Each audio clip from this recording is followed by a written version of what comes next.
오늘은 가수 싸이 본명 박재상 47씨가 향정신성의 약품 대리 처방 의혹으로 경찰 수사를 받고 있다는 소식을 전해드립니다. 싸이 측은 현재 사실 확인 중이라는 입장을 밝힌 상황인데요. 사건의 전말과 함께 법적 쟁점 그리고 연예계 파장까지 정리해드리겠습니다. 27일 동아일보 보도에 따르면 서울 서대문 경찰서는 싸이를 의료법 위반 혐의로 수사 중입니다. 혐의 내용은 이렇습니다. 지난 2022년부터 최근까지 서울의 한 종합병원에서 향정신성의 약품인 자낙스와 스틸록스를 대면 진료 없이 처방받고 매니저가 대신 약을 수령했다는 것입니다. 싸이는 이 혐의로 입건된 상태입니다. 자낙스 스틸록스란 무엇인가?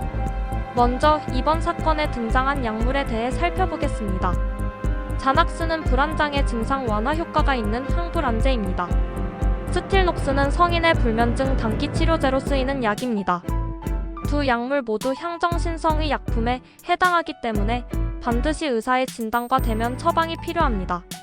그런데 경찰은 싸이가 이러한 절차를 지키지 않았다고 보고 있습니다. 경찰은 싸이뿐 아니라 해당 약을 처방한 대학병원 교수 B씨도 수사 중입니다. B씨는 비대면 진료를 통해 정식으로 처방한 것이라는 입장을 내세우며 혐의를 부인하고 있는 것으로 알려졌습니다. 즉, 이번 사건은 단순히 연예인 개인 문제를 넘어 의료계의 불법 처방 관행 문제까지 함께 들여다보는 수사가 될 가능성이 큽니다. 싸이 소속사 피네이션 관계자는 언론에 현재 해당 사안에 대해 확인 중이라고 밝혔습니다. 아직 혐의를 인정하거나 부인하지 않은 채 사실관계를 파악하고 있는 단계로 보입니다. 이 사건의 핵심은 크게 두 가지입니다. 1. 대면 진료 여부. 우리나라 의료법상 향정신성의 약품은 원칙적으로 환자 본인의 대면 진료를 거쳐야 합니다. 매니저가 대신 약을 받아갔다면 이는 대리 처방 대리 수령 문제로 이어질 수 있습니다.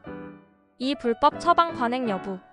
만약 의사가 환자를 직접 보지 않고 약을 내줬다면 이는 의료법 위반에 해당할 수 있습니다. 따라서 이번 사건은 싸이 개인뿐 아니라 의료기관도 책임을 물을 수 있는 사안입니다. 싸이는 세계적으로 유명한 가수입니다.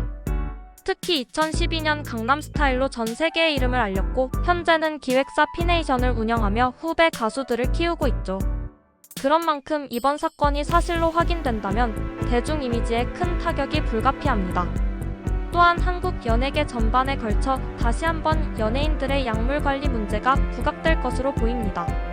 현재 경찰은 싸이와 담당 의사 모두를 상대로 사실관계를 조사 중입니다.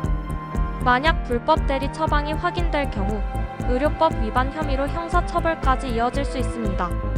싸이 측의 구체적인 해명이 나오기 전까지 논란은 쉽게 가라앉지 않을 것으로 보입니다. 싸이의 향정신성의 약품 대리 처방 의혹, 과연 단순 오해로 끝날지 아니면 법적 책임으로 이어질지 지켜봐야 할 것 같습니다. 여러분은 이번 사건 어떻게 보고 계신가요?